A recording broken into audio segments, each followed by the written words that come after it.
Hello friend, स्वागत है आपका काइंडली एजुकेशन में।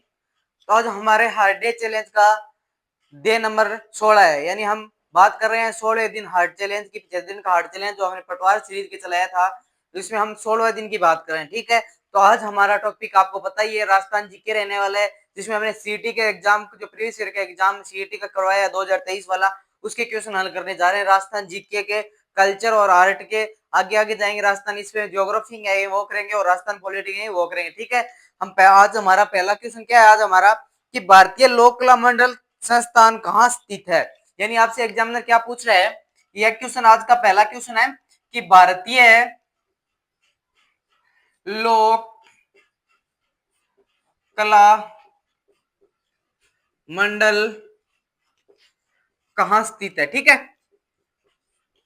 यानी एग्जामिनर आपसे पहला क्वेश्चन ये पूछ रहा है कि भारतीय लोक कला मंडल है ना, वो कहाँ स्थित है, उसके बारे में पूछ रहा है। यानी लोक कला मंडल कहाँ स्थित है, भारतीय लोक कला मंडल स्थित है, तो आपको जाहिर सा पता होना चाहिए भारतीय लोक कला मंडल कहाँ स्थित है, तो उदयपुर में स्थित है। ठीक है, यानी भारतीय लोक कला मंडल कहाँ स्थित है, उदयपुर में स्थित है। ठीक है, यानी भारतीय लोक कला मंडल की बात करें तो भारतीय लोक कला मंडल कहाँ स्थित है, तो उदयपुर में स्थित है। इसने इसकी स्थापना किसने की थी, आपको एग्जामिनर आपसे स्थापना के बारे में पूछे ना, स्थापना तो आपको याद रखना है देवीलाल सामर।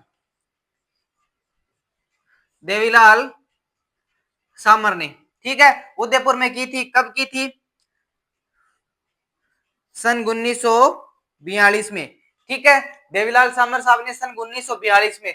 अब इसके द्वारा उदयपुर के द्वारा लोक कला मंडल और एक पत्रिका प्रकाशित होती है, यानी भारतीय लोक कला मंडल पत्रिका का नाम मैं बता देता हूँ। यानी आपको इसके बारे में दो तीन क्वेश्चन बनते हैं, वो सभी बता रहा हूँ। उसका नाम है मधुमती। ठीक है, यानी मधुमती कौन सी पत्रिका है, तो मधुमती मधुमती पत्रिका है वो कौन सी है, भारतीय लोक कला मंडल के द्वारा प्रकाशित होने वाली है। भारतीय लोक मंडल कहाँ स्थित है, तो उदयपुर में स्थित है। आपको एग्जामिनर उदयपुर सीधा दे उसका प्रैक्टिकल स्थान पूछे तो उदयपुर बता देना है। इसकी स्थापना किसने की थी, देवीलाल सामर साहब ने। कब की थी, यानी सन की डेट पूछे तो आपको बता नहीं है 1942 किसके द्वारा, मधुमती नाम है ना, वो मधुमती नाम की इसकी क्या लिखती है, एक पत्रिका लिखती है। ठीक है, एक आपको कंफ्यूज ना होने का मैं बताता हूँ, जागती ज्योत भी है ना, जागती ज्योत नाम की एक भी क्या है पत्रिका है। यानी जागती ज्योत पत्रिका वो कहां से निकलती है, वो बीकानेर से निकलती है। यानी जागती ज्योत वाली कहां से निकलती है, बीकानेर से। ठीक है, तो आपको कंफ्यूज नहीं होना, जागती ज्योत आपको दे एग्जामिनर तो बीकानेर से दे देना है। अगर भारतीय लोक कला मंडल की स्थापना पूछे तो 1942 में होती है, कहाँ होती है, तो उदयपुर में होती है। किसके द्वारा होती है, देवीलाल सामर के द्वारा होती है। इसकी पत्रिका क्या नाम है, मधुमती। इसकी जो पत्रिका साप्ताहिक पत्रिका निकलती है वो किसकी निकलती है, मधुमती नाम। और जो जागती नामक ज्योत की पत्रिका वो कहां से निकलती है, बीकानेर से। यानी आपको एक क्वेश्चन मैंने 3-4 क्वेश्चन करा दिए। ठीक है, तो अगर आपसे कोई भी एग्जामिनर इस प्रकार से क्वेश्चन दे और आपको कई कुछ भी चीज पूछे तो आपको बता देना इस प्रकार क्वेश्चन के अनुसार कि आपसे क्या क्या पूछ रहा है, क्या क्या देख रहा है। तो आपको इन 3-4 स्टेप के अलावा तो इसमें कोई पूछेगा नहीं। नई बात तो जोड़ने वाली जागती ज्योत वाली आपको याद रखना, जो बीकानेर से निकलती है, जो एक साप्ताहिक पत्रिका है। ठीक है, यानी हमने एक क्वेश्चन हल कर लिया है सीटी 2023 का, जो मोस्ट इंपोर्टेंट पेपर माना जाता है। अगला क्वेश्चन देखते हैं, अगला क्वेश्चन क्या है। इसमें अगला क्वेश्चन दे रखा है, कार्तिक महीने में चंद्रभागा पशु मेला राजस्थान के किस स्थान में आयोजित किया जाता है। ठीक है, यानी आपसे क्या पूछ रहे हैं, कार्तिक माह, ठीक है, जिसमें चंद्रभागा चंद्रभागा पशु मेला कहां आयोजित किया जाता है। ठीक है, आपसे एग्जामिनर क्या पूछ रहा है, कार्तिक माह, यानी आपको क्या दे रखा है, महीना दे रखा है, किस महीने में, कार्तिक माह में। तो चंद्रभागा पशु मेला, यानी आपसे क्या पूछ रहे हैं, पशु मेले की बात कर रहे हैं। जो कार्तिक माह में चंद्रभागा यानी कार्तिक माह पूर्णिमा को ये मेला ग्रीष्ता है। आपको याद डेट रखनी है, यानी पूर्णिमा को तिथि याद रखनी हो तो पूर्णिमा कार्तिक माह की जो शुक्ल पक्ष की पूर्णिमा होती है उसको जो चंद्रभागा पशु मेला आयोजित होता है वो कहाँ आयोजित होता है, उसके बारे में आपसे एग्जामिनर क्या पूछ रहा है। ठीक है, तो आप बात करते हैं तो ये कहाँ होता है, जो जालरा पाटन झालावाड़ का स्थान है ना, यानी जालरा पाटन,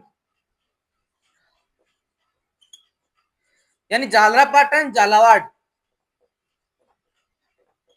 यानी झालरा पाटन झालावाड़ कार्तिक माह चंद्रभागा पशु मेला कहाँ आयोजित होता है, झालरा पाटन झालावाड़ में कार्तिक पूर्णिमा की शुक्ल पूर्णिमा को कहाँ होता है, झालरा पाटन होता है। ठीक है, तो आपसे एग्जामिनर किसी प्रकार क्वेश्चन पूछे चंद्रभागा मेला कहाँ पड़ता है तो आपको बता दें झालरा पाटन जो झालावाड़ में पड़ता है।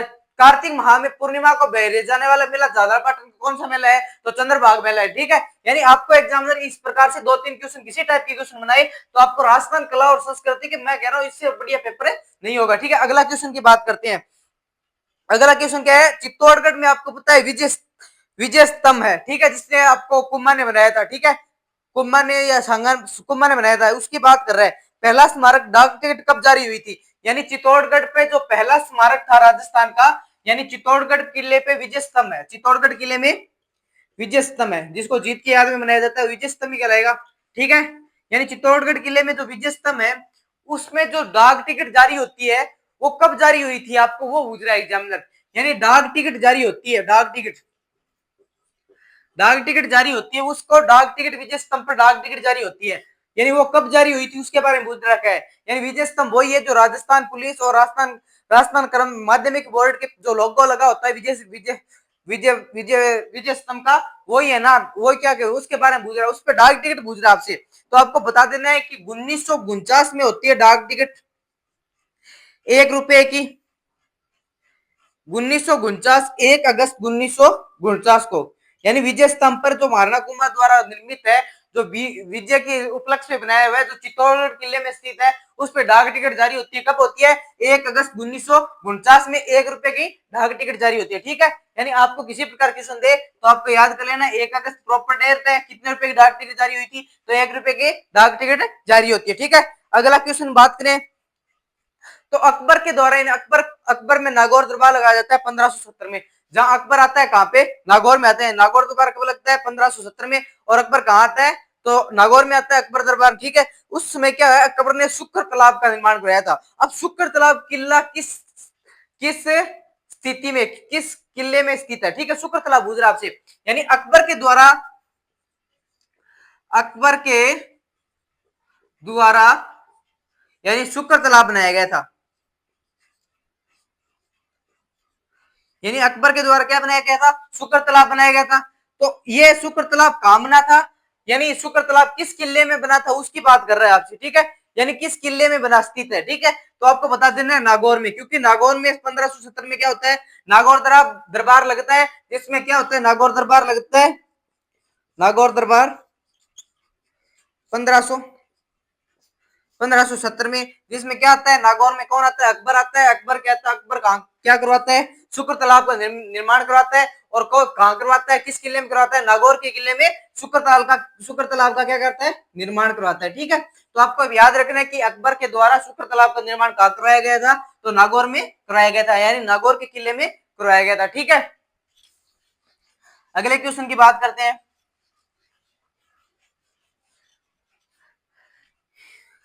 आपको शुक्र तालाब का याद रखना है, आपको डाक टिकट और यूज के बारे में याद रखना है। ठीक है,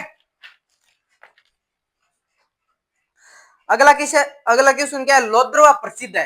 यानी एग्जामिनर क्या पूछ रहा है आपसे? ये शब्द दे रखा है,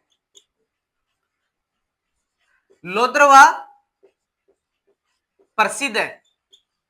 यानी आपसे सीधा सिंपल क्वेश्चन पूछा है। यानी कुछ इस प्रकार की टर्म होती है जो आपको फिक्स याद करनी होती है। इसमें ऑप्शन क्या दे रखे हैं?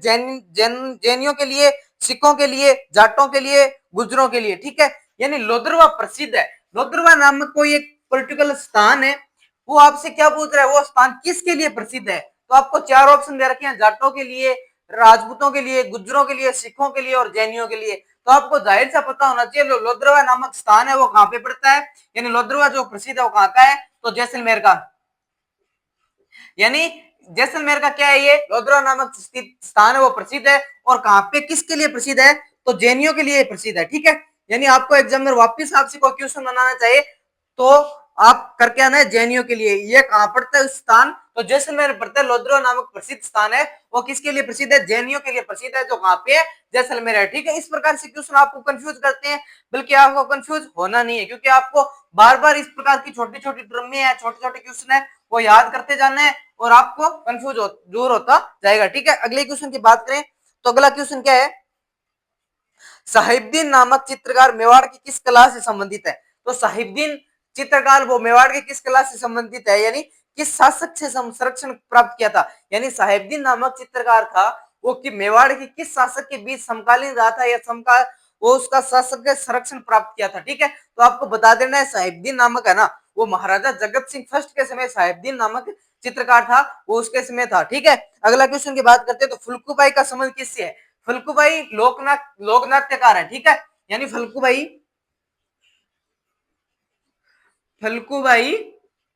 यानी फुल्कूबाई के बारे में पूछ रहा है। फुल्कूबाई किस लोक नृत्य से संबंधित है? लोक नृत्य से संबंधित है। ठीक है, यानी फुल्कूबाई के बारे में पूछ रहे हैं, यानी फुल्कूबाई किस लोक नृत्य से संबंधित है? तो आपको बता देना है फुल्कूबाई किसके लोक नृत्य से प्रसिद्ध है? तो चरी नृत्य है ना, चरी नृत्य के लिए कौन सी प्रसिद्ध है? फुल्कूबाई चरी नृत्य के लिए। ठीक है, ये नृत्य का इस प्रकार क्वेश्चन आए तो बहरूपी के लिए कौन सी प्रसिद्ध है? बहरूपी के लिए परशुराम, यानी परशुराम जी क्या है? बहरूपिया के लिए प्रसिद्ध है। जो परशुराम केलवा साहब है वो किसके लिए? बहरूपिया प्रसिद्ध है। चरी नृत्य के लिए बात करें तो फुल्कूबाई लोक नृत्य किससे संबंधित है? तो चरी नृत्य लोक नृत्य से फुल्कूबाई संबंधित है। ठीक है, चरी नृत्य वाला मोस्ट है क्योंकि इसमें चरी नृत्य वही है कि सिर पे बिनोले के जो बीज होते हैं उनको सिर पे मटके रखकर उस प्रकार डांस किया जाता है। ठीक है, अगला क्वेश्चन हम बात करते हैं तो अगला क्वेश्चन हमारा क्या है कि आपसे मैं ये दे रखी है इसमें करनी माता,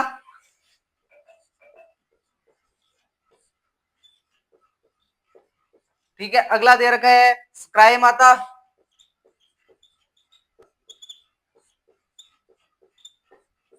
अगला दे रखा है आई माता,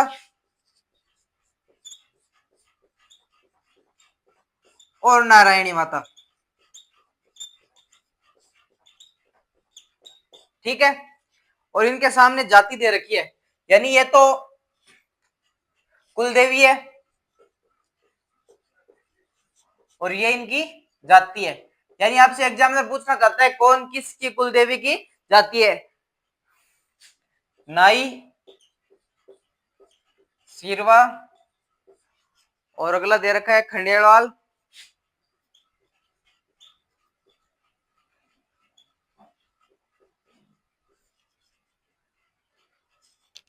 और अगला है चारण।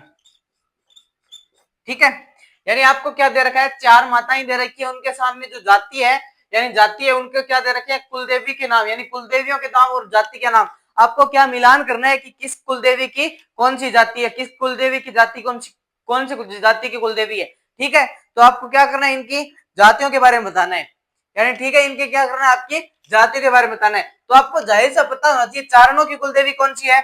करनी माता है। ठीक है, तो आप मिलान कर दोगे एक का चार। ठीक है, आप एक का चार। ठीक है, अगली बात करें तो इसमें अगला ऑप्शन है आई माता, आप एक का चार कर दिए। इसमें ऑप्शन क्या दे रखा है? एक का चार। और सकराई माता वो किसकी है? खंडेल वालों की है। ठीक है, नारायणी माता आपको पता ही है नाई समाज की है, और आई माता सिख समाज की है। यानी नारायणी माता आपको जाहिर से पता है जो नाई समाज की है, और आई माता है सिख समाज की। ठीक है, अब बात करते हैं हम करनी माता की कुछ। ठीक है, करनी माता का मंदिर आपको जाहिर से पता होना चाहिए। करनी माता का मंदिर कहाँ पे है? देशनोक में बना हुआ है, यानी देशनोक बीकानेर जिले में स्थित है। ठीक है, करनी माता के मंदिर देशनोक बीकानेर में स्थित है। इसमें चैत्र माह और आसोज माह दोनों माह में वो मेला भरता है। ठीक है, इसके जो सफेद चूहे होते हैं उनको क्या कहा जाता है? काबा कहा जाता है, और अन्य चूहों की बात करें तो उसको उसको भी काबा कहा जाता है। ठीक है, और इसका मंदिर किसने बनाया था? गंगा सिंह ने इसका देशनोक में मंदिर का निर्माण कराया। जो वर्तमान स्वरूप मंदिर देखते हो आप, उसका निर्माण किसने कराया था? तो उसका गंगा सिंह ने करवाया था। ठीक है, यानी ये देशनोक की चारणों की कुलदेवी है, चारणों की कुलदेवी है। बल्कि आपको एक कंफ्यूज इसमें यह करता है कि जो बीकानेर के राठौड़ है उनकी कुलदेवी की बात करें आपसे एग्जामिनर नागनी चौथा ना देकर, क्योंकि कुलदेवी नागड़ी चिपाता किसकी है? राठौड़ों की कुलदेवी नागड़ी चिपाता है। अगर उसका ऑप्शन ना देकर बीकानेर के राठौड़ों की स्पेशल पूछे ना तो आपको बता देनी है बीकानेर के राठौड़ों की करनी माता भी मानी जाती है। ठीक है, हम बात करते हैं जो स्वांगिया माता है वो किसकी है? जैसलमेर भाटियों की कुलदेवी है। ठीक है, आपको कुछ कुलदेवियां याद रखनी है, जिस करनी माता आपको चारण समाज की याद रखनी है, स्क्राई माता आपको मुंडेवाल समाज की याद रखनी है, आई माता आपको सिख समाज की याद रखनी है, और नारायणी माता आपको नाई समाज की याद रखनी है। ठीक है, और स्वांगिया माता की बात करें ना, इसमें क्वेश्चन आया हुआ है स्वांगिया माता वाला। ठीक है, स्वांगिया माता की बात करें तो ये जैसलमेर के है ना, जैसलमेर के भाटियों की क्या कुल देवी है? स्वांगिया माता है। ठीक है, अगर नागनेची माता की बात करें तो वो किसकी है, राठौड़ों की कुलदेवी है, ठीक है। और आपको वो जसोल वाली वो भटियाणी जी माता है, वो कुलदेवियां उनके आपको याद करें, चौहानों की कुलदेवियां कौन सी है, जीवन माता चौहानों की कुलदेवी है, ठीक है। यानी जीवन माता चौहानों की कुलदेवी है, यानी मुख्य मुख्य ऐसे कुलदेवियां जो अन्य अन्य जातियों के याद रखने के लिए। अगला क्वेश्चन क्या है हमारे, कि श्री अंधारे साहब किस चित्रकाल प्रकाश लाने का श्रेय देता है, यानी जो श्री अंधारे साहब है,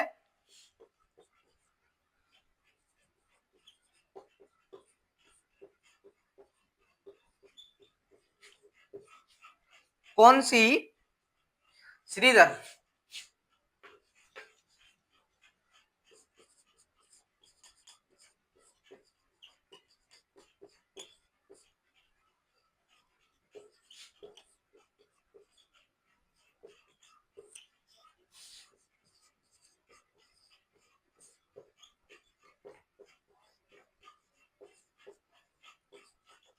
यानी आपको ये पूछ रहा है जो श्रीधर अंगारे साहब है ना, वो कौन सी चित्रकला शैली को प्रकाश में लाने का श्रेय देते हैं, ठीक है। तो आपको जाहिर सा पता होना चाहिए, देवगढ़ चित्र शैली से यह संबंध रखते हैं,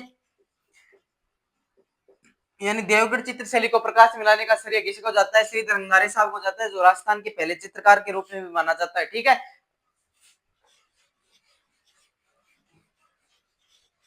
अगले क्वेश्चन की हम बात करते हैं, तो आपको दे रखे हैं कुछ आभूषण और उनके नाम, ठीक है।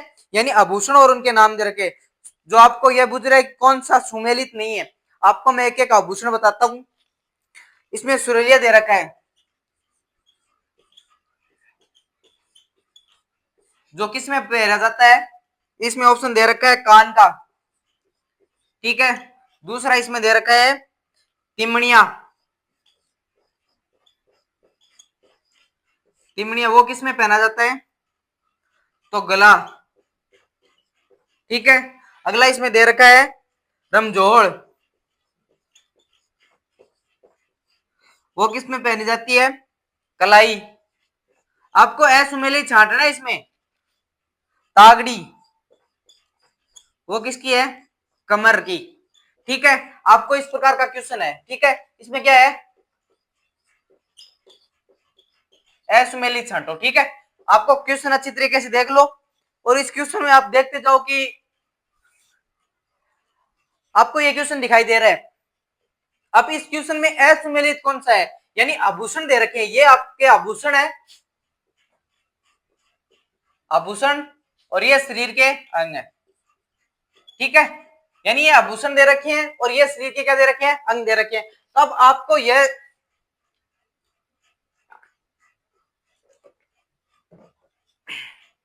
इसमें यह पता करना है कि सुरीलिया क्या है, कान में पहने जाने वाला आभूषण है, यानी एकदम राइट ऑप्शन है। यानी सुरीलिया किस में पहना जाता है, कान में पहना जाता है। और तिमणिया की बात करें तो आपको पता है गले में पहना जाता है, ठीक है। रमजोल की बात करें ना, रमजोल यहाँ पे कलाई देखकर क्या कर दिया, गलत कर दिया, क्योंकि रमजोल क्या होती है, साहित्यिक सिर का आभूषण होता है रमजोल। यानी रमजोल कहाँ की पहनी जाती है, सिर नहीं, कान, सॉरी कान का है ये, क्योंकि आपको पता है जो रमजोड़ होती है वो क्या होती है, यहाँ पे कान में पहने जाने वाला आभूषण है, रमजोड़ कान में पहने जाने वाला है। और तागड़ी कहाँ की है, कमर की है, यानी तागड़ी कहाँ पहनते हैं हम, कमर पे पहनते हैं। यानी इसी तरीके से रखा था रमजोल, आपको बाकायदा याद हो जाएगा कि रमजोल जहाँ पे जोल कुछ पड़ता है, यानी जोल जैसी आकृति हो जिसकी, तो आपको जाहिर से पता है जोल जैसी आकृति ओनली कान में होती है, क्योंकि इसमें क्या होता है, जोल जैसा होता है, जिसमें हम कान के अंग की बात करते हैं तो बाड़ा हो जाएगा। और बाड़ी भी इसका ऑप्शन आ सकता है, बाड़ा बाड़ी दोनों भी ऑप्शन आ सकते हैं, ठीक है। गले की में आठ में आ सकता है, ठीक है। ये कमर का एक ही होगा, तागड़ी, ठीक है। और सुरीलिया कान का, सुरीलिया चोंप की बात करें, चोंप किसका होता है, दांत में होता है, ठीक है। चोंप दांत में होता है, चोंप किसका होता है, नाक का होता है। चोंप चौंक नाक का और की बात करें तो लौंग होगा, ठीक है। यानी इस प्रकार से चोंप याद रखना, क्योंकि चोंप दांत में पहनी जाती है, जो एक सोने के नामक धातु से बनाई जाती है, जो पतले तार के रूप में इधर दांतों के बीच में लगाई जाती है, वो चोंप कहलाती है, ठीक है। आपको चोंप याद रखना है, वो नाक की होती है, ठीक है। इस प्रकार से आपको मुख्य मुख्य दे रखे आभूषण उनकी बात करते हैं हम। यानी आपको रमजोल यहाँ पे देकर कंफ्यूज कर रहे हैं, कलाई का नयन लेकर क्या है, रमजोल कान का ऑप्शन है, ठीक है। यानी असुमेलित की बात करें तो यहाँ ऑप्शन कौन सा गलत हो जाएगा, रमजोल वाला, ठीक है। आपको चौंप याद करना है, वो किसका है, दांत का, क्योंकि चौंप को बार बार एग्जामिनर क्वेश्चन पूछ रहा है। पीछे जो सीटी 2024-25 वाली हुई थी, 2025 वाली, उसमें भी रमजोल का ऑप्शन दे रखा था। ठीक है, अगले क्वेश्चन की बात करते हैं। बातारी फुलवारी कितने खंडों में विभक्त है? यानी बातारी फुलवारी आपका ये आज का लास्ट क्वेश्चन है। ऑप्शन बात क्या कर रहे हैं, बातारी फुलवारी, यानी बातारी फुलवारी आपको मैं पहले ही बता दूं किसके द्वारा लिखी हुई है, तो आपको याद क्या रखना है, विजयदान देथा के द्वारा, विजयदान देथा के द्वारा ये लिखी हुई बुक। आपको बार बार एग्जाम में पूछ रहा है विजयदान देथा के द्वारा कौन सी बुक लिखी हुई है, तो बातारी फुलवारी। जो आपको ये सीटी में इसमें क्या पूछे, कितने खंडों में है, तो आपको याद रखना है कितने खंडों में है, 14 खंडों में है। यानी 14 खंडों में द्वारा लिखी जाने वाली पुस्तक बातारी फुलवारी, जो किसकी लिखी हुई है, विजयदान देथा की लिखी हुई है, जो 14 खंडों में है, जिसमें 14 खंडों में जिक्र किया गया है बातारी फुलवारी का। और विजयदान बुकों के आपको याद रखनी है, सूर्यमल मिश्रण की बुकें याद रखनी है, विजयदान देथा की बुक याद रखनी है, सूरजमल उनकी सेठिया साहब की बुक याद रखनी है। जिस प्रकार लिनटास आती है, लिनटास क्या है, लिनटास वही लिनटास जो आपको क्या दिखते हो, बियर पे लिखी हुई होती है ना, उसकी भी उस पर भी क्या लिखी हुई है, किताब लिखी हुई है लीलटास। ठीक है, जो कन्हैयालाल सेठिया साहब की लिखी हुई है, सुजानगढ़ वाले।